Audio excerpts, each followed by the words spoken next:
Well then, here we have it, the VR game I made in a day.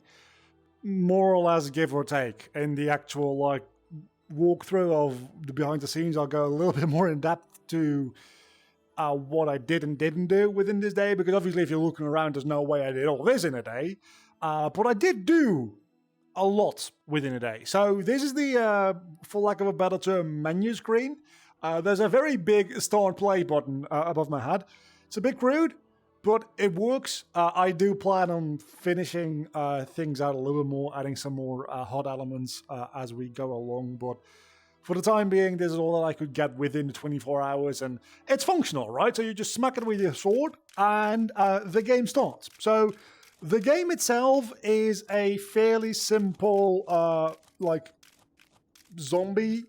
It's skeletons, but like a zombie wave slayer fighter type game. I don't actually know what genre to give it. It's a combat game, all right? It's a VR combat game. It's one of the more well-known and also more saturated, I think, VR genres we have at this point in time. But you get the point. You have a sword. I'm getting hit. Where is the... Okay, I'm not going to hit anymore. You have a sword. You swing it around. You kill things. Your damage is actually depending on how fast and hard you swing the sword. So if I just swing you a little bit like this, you still die. Probably because I shot you before, right? Same with you. Okay, so if I just tap you lightly, you still die. I'm going to need to tweak the variables for that, because the whole idea is that things don't always instantly die when you hit them. But at the moment, they really very much do seem to do that. So the damage variables are a little skewed. But they are still linked to how fast you swing your sword. So in the final version of the game, which hopefully by the time this gets uploaded will be up for download, but I kind of doubt it. So if you want to keep up to date with when you can download this game, I'm probably going to put it up for free on itch.io. If you want to throw me a buck or two for all the work, 24 hours, I put into this, do feel free to do so. Well, it's going to be up for free. Once I finish, and there we go. So once you lose all your HP, you get booted back to this menu where you can just immediately get back into things if you want to. So long story short, it's going to be free. You can enjoy it all you want, but it might take a little while before it's actually up on itch for download. So until then, you can subscribe to the channel, obviously, to keep up to date about this game and anything else I'm working on. A better way to keep up to date with small updates like that is to join the Discord server, which is linked down below in the description. Anyway, I think you kind of get the point of the game. You have a sword, you have a magic spell. Now let's get into how all of this actually works. As I said, I make this in a day, more or less, right? I started on Friday evening. But I did do some things unrelated to this, working on Saturday as well. So altogether, I kind of made this in a day. And it's relatively simple. We have a VR pawn here, which we're going to look into in a moment. First things first. We also have our skeleton spawners. These are just actors that do nothing except spawn a skeleton and pass some variables to it. So we'll open this one as well. And then we have our actual skeleton. I've called it Skeleman, I think. Skeleman. There we go.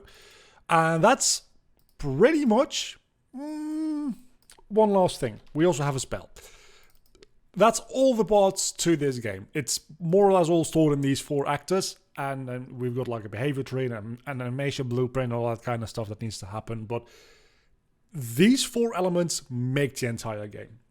Now, you could argue that it's more of a mini game than an actual game, and to that I say, yeah, fair, but I also make this in a day. And I should point out, again, I might have said this in the beginning of the video, that all of the assets, the visual assets, I didn't make myself. These are all free on the Unreal Marketplace.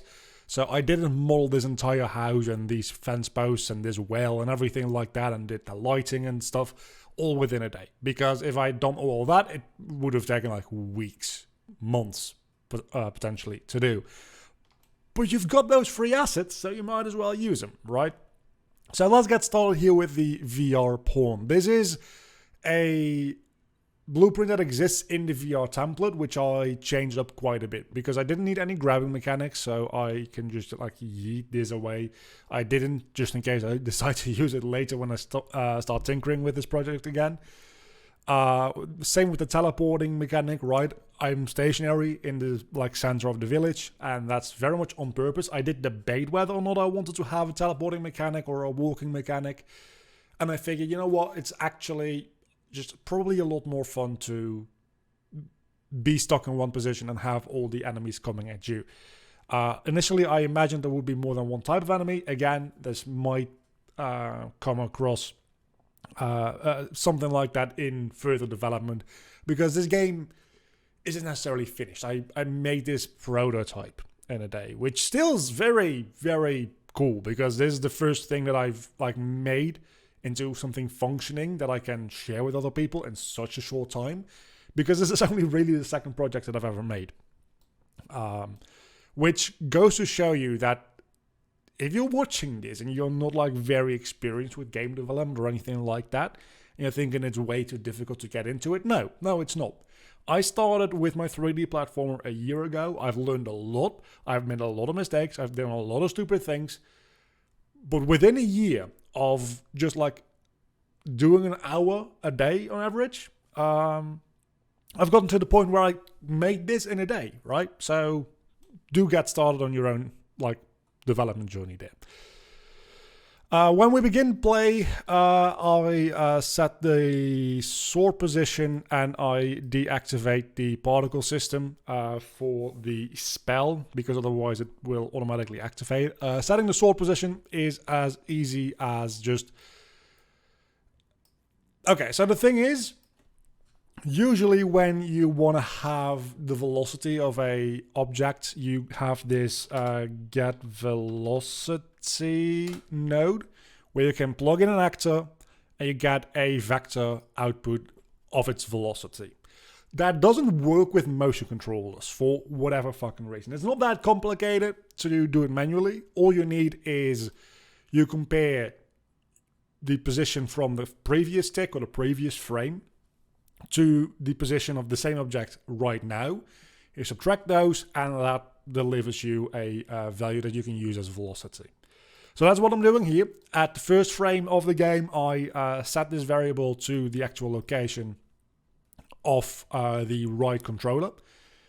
Then I compare that to the current tick, which on the first tick is going to be the same, but every tick after that, and that's where you're actually playing the game, there's going to be at least a slight difference in that, because you're like just moving around a little, right?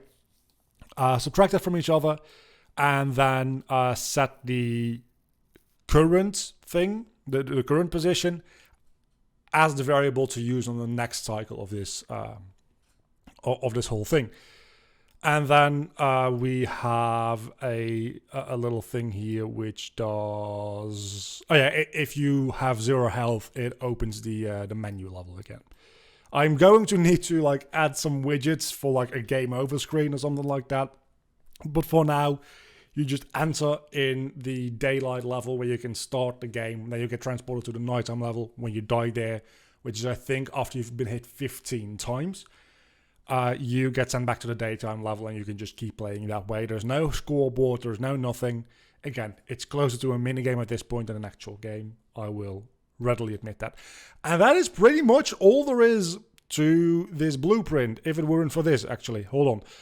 We have the left trigger, which is the spell.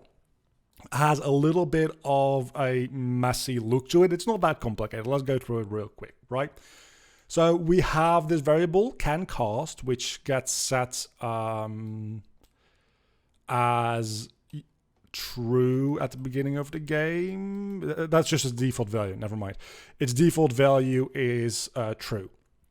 So it checks whether or not that is set to yes, because I have a countdown timer where you can only cast a spell every 2 seconds. Then when you press it, it sets the charging variable as true, because I only want to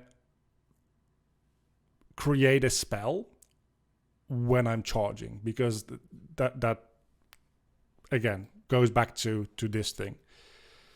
It just checks whether or not... I guess I could also link that to can cast, now that I'm looking at it a little closer. To be fair to me, I made this entire system at like 9 p.m. at night yesterday, after working on this game all fucking day long and absolutely being fucking done with this shit, because I had spent like 3 hours on the AI, which just didn't want to cooperate. I finally got it to work, then I made this real quick in like an hour. So that's, I think, a little redundant, but you know what? It works. So it spawns the actor at the right rotation and everything to shoot it straight from your hand. Then it sets charging to no, and then it sets the spell countdown. That's why it's 2 different variables, because the charging is being set back to no, so that you can't still cast while your can cast variable is set to 0, or to false rather. It's a 0 on one thing, right? It's a boolean. So real quick going through that is how the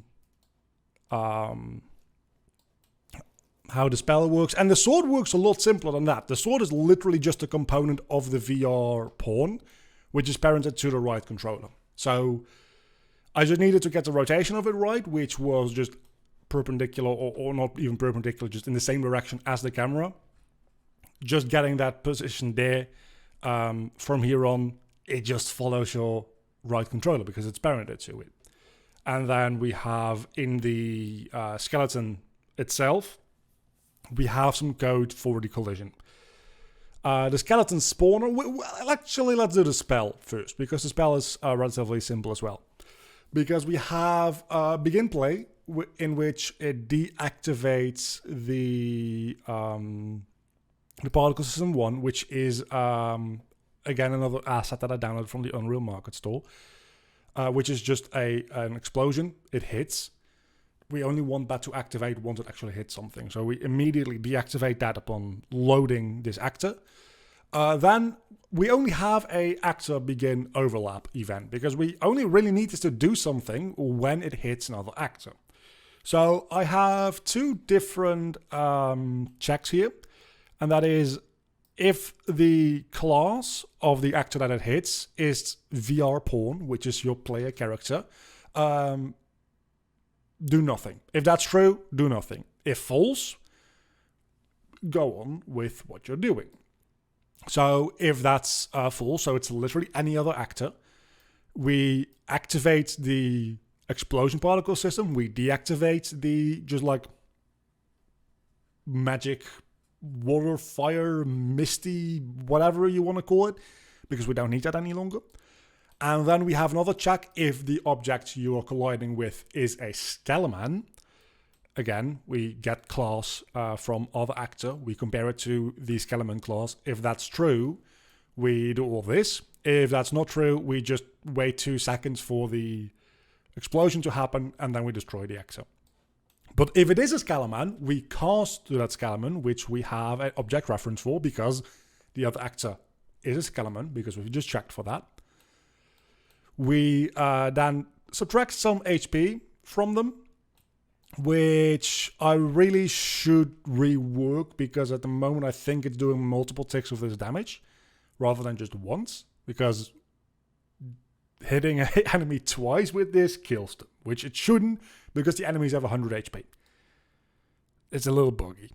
But that's easily done through just like adding a variable that says after it's been hit, it can't be hit for another like 0.2 seconds. And then the issue I think comes in with it still existing, overlapping the other actor during the 2-second delay here or something. I'm not entirely sure how that works, but it works well enough for now. It just could be more fine-tuned. So we did a little bit of damage to the actor that we hit. We set the iframes for that actor. Very sorry for that sound there. And we set the blackboard key for it to be stunned, which we'll get into in a moment because that's the AI part of the thing. Now, let's get to the interesting bit of this thing, of this whole game, which is... just let me go sit up straight. The skeletons. This is the thing that took me by far the longest to program, bug fix, and fine-tune. Which, again, there's a lot of fine-tuning still to be done. I'm going to close my WhatsApp 1 second because I'm recording a video. I'll probably just mute the audio there. I don't know if I can. Never mind. Let's keep on going. So, skeletons. The skeleton spawner itself, relatively simple. Begin play, spawn skeleton. That's a custom event, which does, as you would imagine, it spawns a actor of the class, BP Skeleton, with the same transform as the spawner. So, if I wanted to have bigger skeletons, it's literally just as easy as making the spawner bigger, because then it will apply that transform data to those skeletons as well. So I can make one spawner that's like 50% the size, and the skeletons coming from those will be smaller. And the same with larger skeletons. I have the idea of maybe linking health to size as well, so the smaller ones would only like, if they're 50% the size, they would have 50% the health, so they would only have 50 HP. But if you have one that's 150% the size, they would be bigger, and they would have 150 HP, so they'd be more difficult to kill. But that then gets into a lot more work, because then those need to be public variables that you can change in the level editor itself, and then we get into like, I don't want to really do that, but that would then also make it so that I could maybe disjoint these and make these random values as well, which would be interesting. So there is a lot to be done here and to be improved on to make the game a little bit more dynamic and less so just the same kind of waves of skeletons coming at you over and over again. And this is the thing, right? Again, I've made this within a day, but that doesn't mean that there isn't any room for improvement anymore. If you've ever done a game jam, you will know that yes, after like 48 hours or after a week, you turn in a product that you are sometimes satisfied with. But that doesn't mean that you can make a whole game in a day. You just cannot. Flat out. You can make a minigame in a day. You can make an unpolished prototype in a day. You can't make a game in a day. I'm very sorry if that clickbaited you into clicking on this video. That's something you're going to have to come to terms with. Anything creative at all, really, is going to benefit from just having time. Just like taking a week away from it, looking at it again, tinkering with it, just taking a few days off, showing it to somebody else, tinkering with it, and just iterating over and over and over and over again. That is what you need to do to polish something up to be actually high quality. So, having made this in a day, yes. Is this perfect? No. There's a lot more room for extra mechanics, extra improvements to make this on a whole standalone game. Am I going to do that for this game? Probably not. Because the whole challenge here was I want to make a game within the weekend and then move back to my main project, right? So I'm probably going to not improve a lot on this, maybe tinker with it a little bit here or there, but I want to just put this up on itch.io as soon as humanly possible and move on. Anyway, that was a little side tangent there. So we spawn the actor. We give the actor a variable that we can set in the level editor. As you can see, this is that's the VR pawn actually. We have a actor here, which is VR pawn. That's going to be the target for any monster that's spawned through the skeleton spawner. So that just passes through because I can't give a spawned actor that target without doing it through the spawner, if that makes any sense, right? So We set that in the spawner, and then that passes through to the skeleton itself, which then will use that for location data and stuff like that. Then we have a random float in range between 10 and 17 seconds of delay before it starts the custom event all over again and just loops and loops and loops and loops and loops. Now, this is the thing that took the longest for obvious reasons. So let's go top to bottom. We have a death event. I don't need to explain what this does. It just destroys the actor. It gets triggered through the animations though, which we'll take a look at in a second. Let's see. We have a damaged player event. That's also relatively simple. So let's go through that real quickly. We have the target actor, which again is the player character, which has the information for the player health and stuff like that. So when this gets called, which again is done through a keyframe in an animation, we just lower the health of the attacking enemy, and we stop him from attacking. Then in the behavior tree, it gets back to attacking immediately. But this is just required to make it work for reasons that I still don't really understand. But it'll help. The issue I had, right? I should explain this. The main issue I had, which took me a long time to figure out, and I still don't really understand why this works, is that the game worked pretty flawlessly like 4 or 5 hours into development. The only issue I keep running into at that point is that if a skeleton makes its way to me, the player, and starts attacking, and I hit it with my sword, it gets knocked back, but it keeps being in attacking mode. So it doesn't then walk back towards me to start attacking again. And that took me a lot of trial and error, and really just reprogramming the entire thing in like 4 different ways. This is the one that stuck because it worked. The benefit of this is even if they don't end up walking towards me again, was my logic, and this just ended up fixing the problem altogether. At least they won't be stuck in the animation attack, because the animation attack animation, is the thing that triggers the player damage. So if they're doing that animation outside of my reach, I'm just gonna die. And that is kind of a problem. I still have an issue sometimes with enemies being invincible and stuck in that animation close up to me, and me just dying as a result of that. But it's a very hard bug to replicate, so I don't actually know what causes that. Anyway, then we have the event tick, which I will go through next. This just checks if the enemy's HP is 0 or below. If it is, set the death trigger to start dying. What this does real quick is this gets passed to the animation blueprint.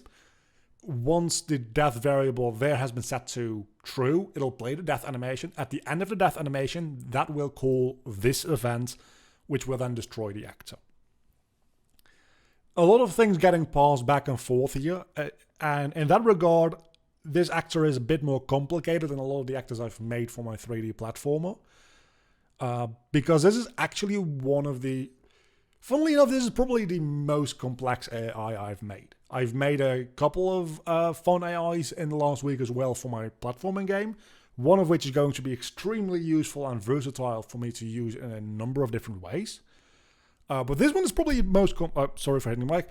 This one is probably the most complex one I've made. Anyway, so if you have more than 0 health, we cast to VR porn, and we get the child component. We get camera component, world location, and we set that as the target location for them to walk towards, which again is a behavior tree thing. We'll get into that in a minute. That means that we every tick update our location, and because playing in VR, you don't really have a player character like usual, but you still have a camera position, right? Because your head is a camera. The way to track your player is to track the location of the camera, because if you track the location of the actor, that's going to be stationary until you teleport around. If you just step to the side in your actual physical playroom, the actor in-game doesn't move, but the camera does. So if you want to track players in VR, you're going to have to track the camera, not the actor. That is also a thing that took me like a little while to figure out. Honestly, now that I know it, it's kind of embarrassing that I didn't think about that earlier. But it's one of those things that if you know, you know, right? And that's what programming is about a lot. If you know, you know. But if you don't know, things can be a little tricky. So now we get to overlapping the capsule component. This is pretty much all this is the hitting with the sword. Because what it does is it checks the other component and it checks whether or not that's the sword from the VR pawn. If that is the case, it checks whether or not the current enemy is in iframes. If it's true, it doesn't do anything because it's being stunned and I don't want you to be able to attack it like twice in a row real quick and just immediately slaughter it like that. But if it's not in iframes, that means that it's going to get hit. So that also disables it from doing the attacking animation immediately. Because again, that's something that I desperately needed to be disabled in every single way possible, because that was a thing that was really giving me a lot of issues. So maybe I'm going a little bit overboard, and maybe some of these attacking disablers are a little redundant, but at least it works, so I'm not going to touch it. Then what I do here is, and I'm actually pretty happy with this, is we have that variable in the VR pawn, which is sword velocity, right? Which we get by, where is it? We can find references. Which we get by subtracting the old sword position from the new current sword position. That gets us sword velocity. I then split that into 3 separate values, which are now floats instead of a vector. And I run through this really quick function here, which just checks, is this number lower than 0? If so, multiply it by -1 to make it a positive number, and output that. If it's higher than that, just pass it straight through. Just to make sure that the damage calculation, which is done based on how quickly you're swinging your sword, will never return a negative number and end up adding HP to the enemy. So this just makes sure that that is always a positive number. And what I'm doing here is I'm taking those positive numbers and I'm taking the highest of the 3 values. So if I'm swinging down on an enemy and a little bit left or right, it'll take the Z velocity as the thing it uses for damage calculation. If I'm swinging left or right, or if I'm stabbing something, for instance, it'll use the corresponding X, Y, or Z velocity. I was considering like adding them up for damage calculation, which in the case of like doing, for instance, a diagonal / downwards would end up with more damage, because then you're having the Z and the, presumably that's X, Y, I don't know, velocities both taken into account. And that still is a way to do it. I figured this was a more fun and more consistent way to do it. It really invites you to like strike down in straight ways, and like stabbing. Stabbing is definitely the worst way to deal damage of the 3. I'll be straight up with you about that. Sorry for a little burping there. And then we just subtract that from the HP stat, which we have here, which is by default set to 100. This doesn't do anything, because this was just a little bit of testing I did, and this is not connected to anything. So we're going to just immediately delete those, as well as this, actually. So those are the actors, and that is most of the functionality of the game. The only thing we still have to go through at this point, if I can find it real quick, I think we're in VR templates, actors. These you can ignore. Some of these actually are being used, but mostly what I want to talk about here is this behavior tree, which is relatively simple, but this is a thing that ended up giving me such a massive headache. So let's go through this. What it does is it works from top to bottom, from left to right. You can see the numbers here. It's 0, then it goes to 1, then it goes to 3, blah, blah, blah. So we start at the root, we go to the selector here, and then we first try to run this. But this only gets run when the blackboard key for death is set to true. So that happens in Skeleton here. When the HP is 0 or less, we set death to true, which is a variable, not a blackboard key. This one is used for the animation. This one is used for the AI.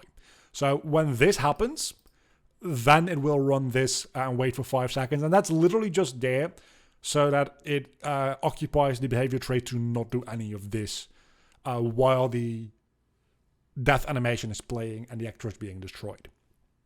If this is not set to true, it moves on to trying to do this one. And this it will do when the actor is set to, or the blackboard key for the actor is set to stunned, which again happens somewhere in here, presumably.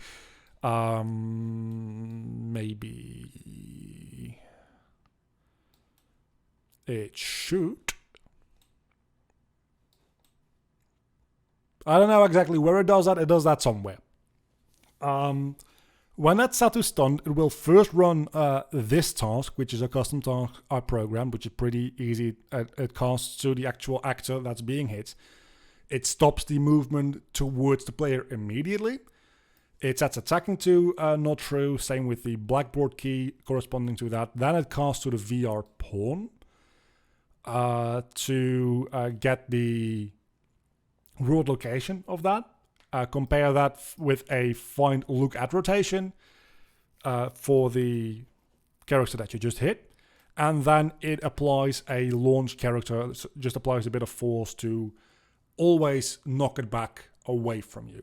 I had this set to knock it into the direction of where you were swinging against. Issue is, if you were swinging down, it really wouldn't knock it back all too far. And it would also create situations where the knockback didn't really help you at all. Whereas if they get knocked back just like 1,500 or so units from where you're standing, no matter how you hit them, it's a lot more fun and engaging for gameplay purposes. So that happens. Then it waits 2 seconds because the stun works for 2 seconds. Then it sets stun to false, which literally just goes back to setting the iframes to false and the blackboard value to false as well. If it doesn't do any of these, it moves on to the third option here. And that is just move to that player location that again gets updated every single tick for every single AI there is. And then once that has been completed, once they've made it to you, they get set to attacking, and that's literally just, again, very similar. It sets the attacking variable to true, it sets the blackboard key to true. These blackboard keys have, let's see, it's checking whether attacking is not set, so attacking is false, and if stunned is set to false. And that is just a contingency for if something funny happens here, but it's also important because you can see it says abort self. So if this value changes after this initiates, it will stop doing what it was doing. The issue if you don't do this ends up being if you have a skeleton walking towards you, he hasn't made it to you, but you hit him, he will play the stun animation, but he'll still keep moving towards you. This way it aborts the move to, as well as the doubly making sure that he stops moving. We have the stop moving immediately node here. So that's how the behavior tree works. It's fairly simple again, but it took me a couple of hours to rework a lot of things, a lot of the time, to get this to properly work. So now there's one last thing before we end this video, because it's going to be a long video. Also, I don't think we need this anymore. Let's take a look at the animation blueprint real quick, just because we're going to set you to pause. What this does here is it casts to the skeleton, which is just like the try get pawn owner. So it's just object reference to the skeleton because it's only ever applied to skeleton blueprints. And all it really does is having 3 corresponding variables here to the variables within the skeleton blueprint. We have iframes, death, and attacking. Here they're called stunned, death, anim for animation, and also attacking. And all it does here is setting these 3 to correspond to these 3 every single tick.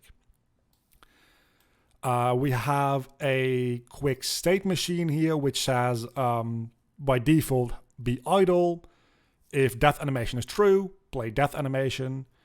If iframes or stunned is true, but death animation is not true, play stunned. From here, I also have it if death animation ends up becoming true after that anyway, somehow, because sometimes that ends up being the case. Also play death animation, so it kind of, technically it does go through here, but you don't really see that, so it just immediately goes to death animation. Then we go to this conduit, which is when stunned ends being true. It goes through here, back to idle. And the same thing here happens when you go to attacking. When that's true, it goes to the attacking animation. And when attacking is not true anymore, it goes to stunned. And you might think, that's kind of weird, because if attacking is not true anymore, why would it go to stunned? Well, the only way for it to stop attacking is for it to hit me, or for me to hit it, rather. Because it'll only attack once it gets to me, and it'll only stop attacking once I hit it, at which point it will stun. It will never immediately go from attacking back to idle. That'll just not happen. And even if it did, I can go to stunned, and then if it says, wait, I'm not stunned, it'll go through this conduit back to idling. So, which is running in this case, because we don't really have an idle pose. And then inside of some of those animations, like inside the death animation, for instance, if I open that up real quick, you can see at the end of it, I have a flag here, which just is called death. You can add those real easily in add notify, new notify. And those can then be called in the event graph here, which is here, animation notify death, cast to the skeleton, and calls the death event. And the same thing here with damage, which happens in the attacking animation. I mean, at this point, I'm pretty sure you get the point, but I'll show you anyway. In the attacking animation, we have a notify at the moment of like impact in the animation. So the damage actually takes place in a logical place within the animation. And that is really, really nice. In much the same way, I have 2 animation notify set up in the walking animation to play a sound from a sound cue. And the same thing here, it also plays a sound from a sound cue, which is a whole lot of things to get into, but it's pretty much just a list of sounds at which it picks a random one to, again, if you play this.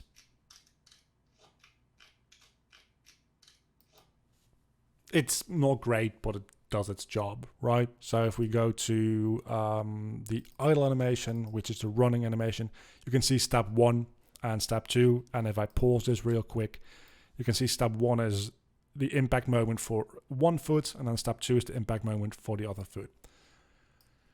And that's literally all the functionality in the game. That is, I've gone through everything that I've made for this game in half an hour. So this wasn't really a tutorial in any traditional sense, I don't think, but more of an overview of this is everything that I've done to make this one working game. And it really isn't that much.